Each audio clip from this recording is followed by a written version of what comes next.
warahmatullahi wabarakatuh. Dengan saya lagi untuk mata kuliah pengantar teknologi informasi. Untuk pertemuan kali ini masih membahas mengenai aplikasi Project Management System, yang mana aplikasi ini juga salah satu dari teknologi informasi. Seperti yang sudah kita bahas sebelumnya, pertemuan sebelumnya kita membahas mengenai review ya, atau ikhtisar dari dashboard layanan-layanan yang ada di aplikasi tersebut. Nah, kemudian untuk pertemuan kali ini saya akan menjelaskan mengenai fitur ya, atau layanan-layanan yang ada di sini. Cuma nanti untuk pertemuan kali ini kita membahas bagian dulu, karena kalau kita bahas sekaligus nanti akan membutuhkan waktu yang cukup lama. Ini ada menu kalender. Nah, untuk menu kalender ini berfungsi untuk publikasi informasi ya, yang ditujukan ke pengguna, yang mana dalam kalender ini nanti akan muncul informasi-informasi mengenai agenda kerja, kemudian teamwork ya, personil dan lain sebagainya. Nah, dengan melihat kalender ini yang sebelumnya sudah dilakukan entry data, nanti akan memunculkan appointment atau agenda kerja yang diharapkan tidak menimbulkan tabrakan jadwal ya. Jadi contoh seperti ini, tanggal 2 Juli 2020 hari Kamis. Jika ini disetting begitu ya, ada agenda apa begitu dalam waktu 1 minggu, atau mungkin besok begitu ya, ada agenda rapat antar divisi atau mungkin internal divisi, maka ketika seseorang yang terlibat atau diikut sertakan dalam program kerja tersebut, maka bisa melihat agenda-agenda yang ada di sini. Ya, jadi yang tidak diikut sertakan dalam sistem ini kan bisa melakukan setting siapa saja yang harus diikut sertakan di dalam tim ini, maka nanti akan melihat informasi di sini begitu. Sehingga informasi ini juga bisa menampilkan berdasarkan mingguan ya, seperti ini, atau hari ini begitu ya, hari Kamis katakanlah kalau hanya per bulan ya, bulanan begini, hari Kamis katakanlah mungkin ada agenda kerja begitu ya, atau mungkin besok ya ada agenda kerja, karena ini kan sudah Kamis mau berakhir dengan hari Jumat ya. Katakanlah hari Jumat seperti ini, kemudian diklik ya. Ini kan contoh saya mengambil Kamis Jumat begitu ya, atau katakanlah Kamis, diklik maka akan muncul berdasarkan jam ya, jam kerja ya, bisa disetting jam kerja. Katakanlah dari jam 8 sampai jam 10 katakanlah ada rapat dengan internal divisi begitu ya. Kemudian jam 1 siang sampai jam 3 sore itu rapat antar divisi begitu. Sehingga di sini informasinya jelas agenda kerjanya begitu.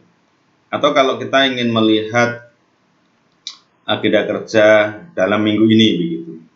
Nah, kita bisa melihat di sini ada hari ya, mulai dari nanti minggu ya.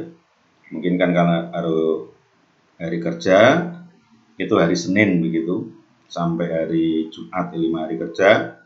Nah, nanti kita bisa dilihat di sini agenda apa saja yang nanti dikerjakan begitu, sehingga masing-masing personil bisa mempersiapkan diri tentang kelengkapan yang harus mereka siapkan begitu.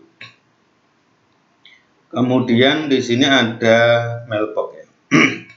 Mailbox ini berfungsi untuk interaksi begitu ya, sehingga ketika ada sebuah aktivitas koordinasi atau komunikasi atau interaksi untuk pengguna yang ada di dalam sistem ini, diharapkan menggunakan fitur ini atau layanan ini, semua percakapan, koordinasi, komunikasi itu akan terrecord, tercatat begitu ya. Sehingga ada kronologis atau histori dari percakapan ini. Katakanlah ini ingin mengirimkan pesan ya, mungkin di sini pesan mengenai rapat atau koordinasi dan sebagainya, disposisi atau delegasi begitu ya. Ini bisa seperti ini. Kemudian nanti tinggal dipilih saja siapa saja nanti yang akan dikirimi begitu ya. Nah, ini kan baru ada 2 begitu. Kalau mungkin ada banyak, nanti akan muncul juga banyak nama. Atau mungkin juga bisa diketikkan ya, diketik di sini nanti akan muncul nama-nama tersebut. Kemudian tinggal diklik judul ya dari pesan ini, kemudian ditulis pesan ini. Sebenarnya hampir seperti kayak email ya. Tetapi kalau ini kan bersifat private ya, jadi hanya ada di dalam sistem ini begitu. Sehingga ini juga support ya, jika mungkin ada file yang harus dilampirkan begitu ya, mungkin terkait draft agenda rapat yang mungkin sebelum rapat dari masing-masing personel dikirimi dulu untuk dipelajari, mungkin bentuknya proposal ya, atau mungkin rencana kerja begitu ya. Nah, ini dikirimkan di sini, kemudian nanti akan ada pembahasan, masing-masing personel diharapkan mempelajari sehingga ketika pas rapat itu dilakukan, masing-masing personel sudah menyiapkan materi begitu ya. Di sini juga ada send ya, di sini ada history. Jadi ketika pesan yang sudah dikirimkan atau elektronik mail ya, surat elektronik, maka akan muncul di sini. Atau draft begitu ya, kita membuat draft yang sekiranya ini dibuat dulu tapi belum dikirimkan ke pihak-pihak tertentu, maka akan tersimpan di sini. Atau mungkin kalau pesan-pesan ini dihapus, maka akan muncul di sini begitu. Ya kurang lebihnya hampir sama dengan email, cuman bedanya ini aplikasinya private sehingga tidak bisa diakses oleh pihak lain. Kemudian ada juga file manager.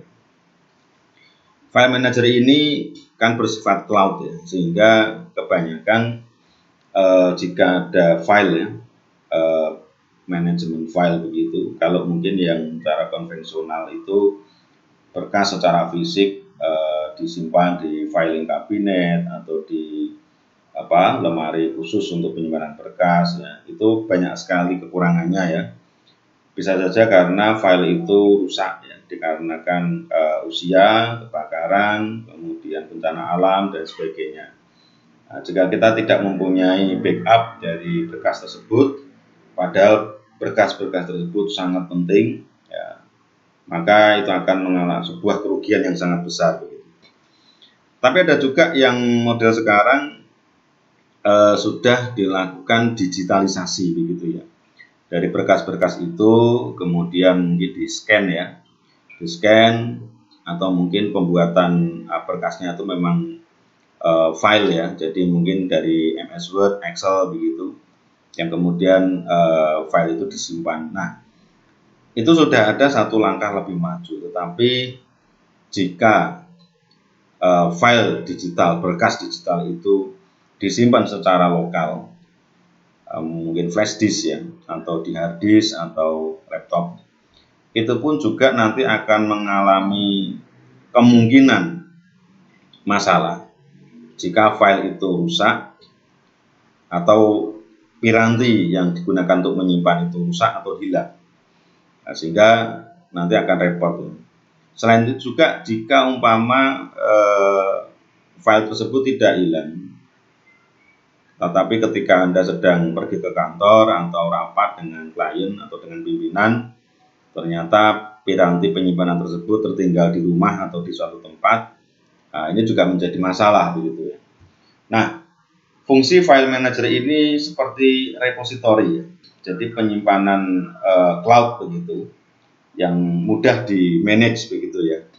Jadi tinggal di sini ada membuat folder begitu ya. Kemudian ada layanan upload, download dan sebagainya begitu, di copy dan sebagainya. Sehingga ketika Anda melakukan prosedur penyimpanan berkas secara cloud ya, kemudian ini bisa diakses dimanapun kapanpun, asalkan ada koneksi internet ya, kemudian tahu URL-nya, kemudian tahu username dan password-nya, sehingga ini juga bisa diakses oleh pihak lain, personil lain dalam satu divisi atau antar divisi jika memungkinkan berkas tersebut memang berhak untuk diakses oleh pihak lain. Nah, kemudian ini project ya, ini fitur yang saya anggap inti begitu ya. Nah, di sini ada keterangan-keterangan ya, ada target achievement, ada completed, ada pending dan sebagainya. Di sini ada overdue, started, on hold. Overdue ini artinya bahwa project ini sudah jatuh tempo ya. Jadi jika ada project yang harusnya sudah selesai tetapi belum ada keterangan selesai, maka nanti akan muncul di sini. Katakanlah di sini total itu ada 10 project begitu. Nah, di sini biasanya ya 10/10 ya. Ada 10 project dan semuanya sudah dimulai. Nah, ini berarti project sudah dimulai. Jangan sampai di sini ada 10 begitu. Berarti dari semua project itu semua jatuh tempo. Nah, ini tidak bagus ya. Berarti ada masalah yang memang perlu dicari solusinya bersama. Atau di sini begitu. Kalau saya umpamakan, katakanlah ini ada 10 project, 10 semuanya sudah dikerjakan ya, dimulai. Itu biasanya yang paling bagus kan posisinya dari sini, kemudian in progress, sedang dikerjakan, kemudian langsung komplit, selesai begitu ya. Tetapi pada proses perjalanan pengerjaan project tersebut, kemungkinan besar ada masuk ke dalam kategori ini, project tersebut jatuh tempo karena ya banyak faktor ya, bisa faktor internal atau eksternal, atau juga project ini on hold begitu ya, project ini pending, istilahnya karena sesuatu hal ya, kemudian cancel lah, ini yang lebih buruk ya, karena kalau dibatalkan pasti ada sesuatu yang tidak bisa ditolerir begitu ya.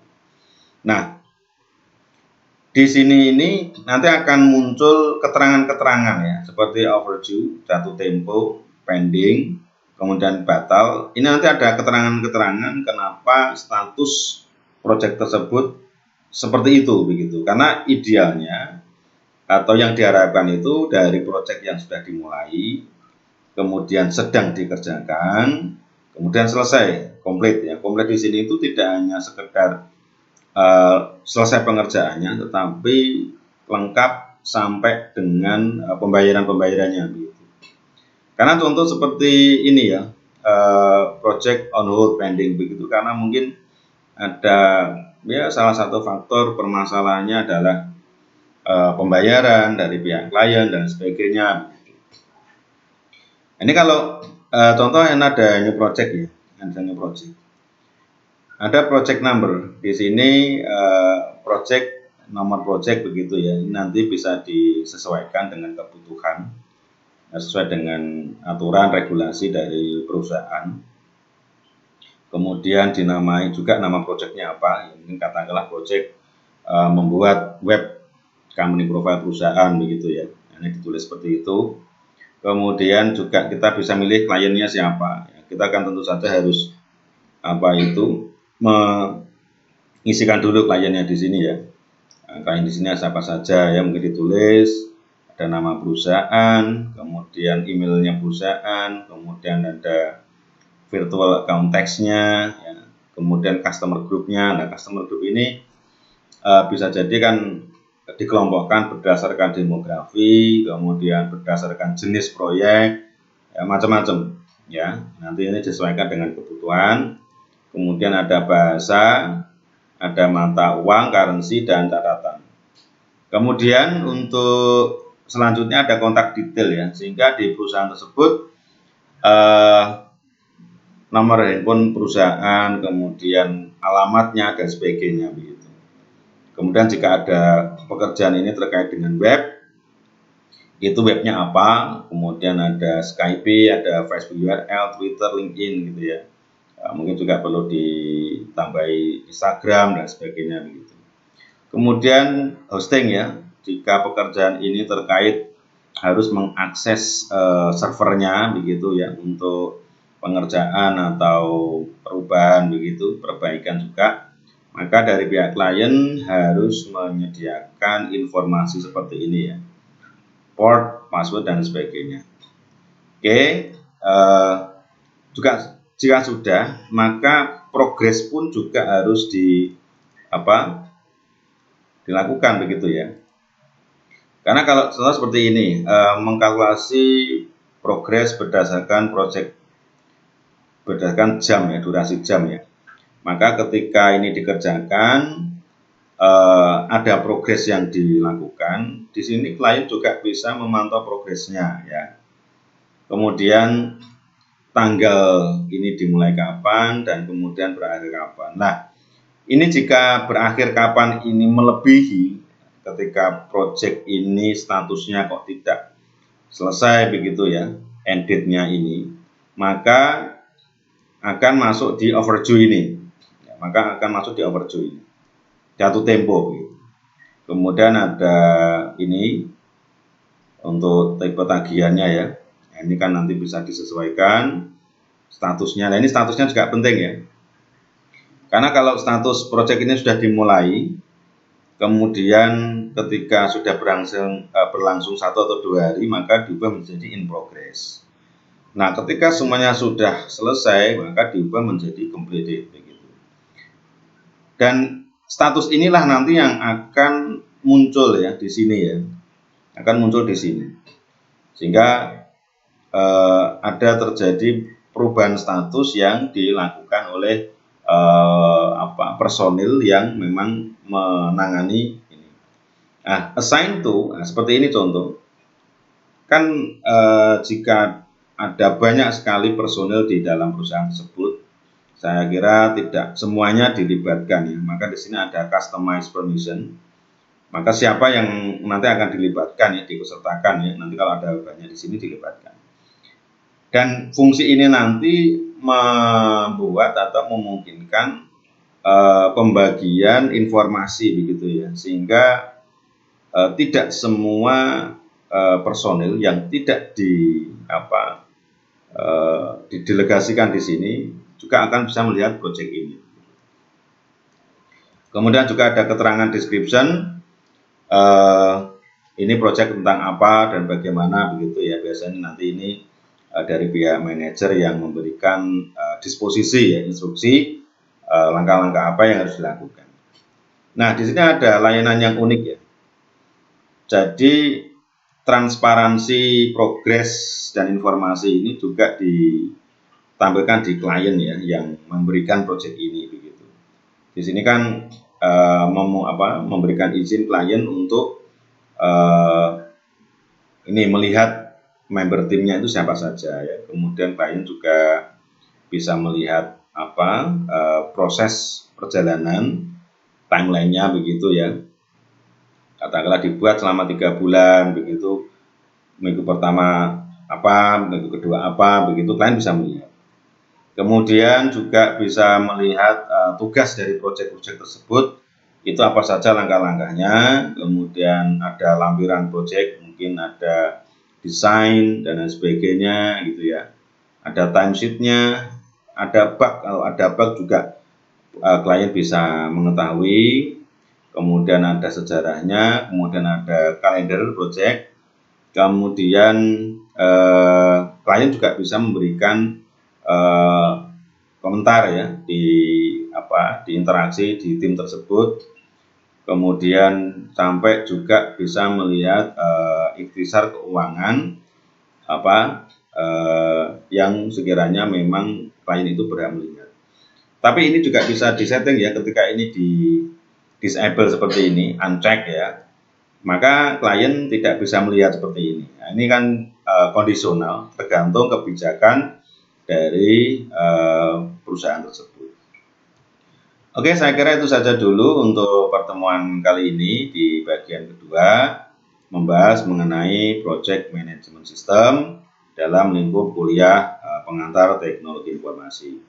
Terima kasih sudah mengikuti perkuliahan saya. Jangan lupa untuk login ke Siakat dan berikan komentar di video pembelajaran yang saya upload. Oke, saya undur diri. Sampai jumpa lagi di pertemuan berikutnya. Wassalamualaikum warahmatullahi wabarakatuh.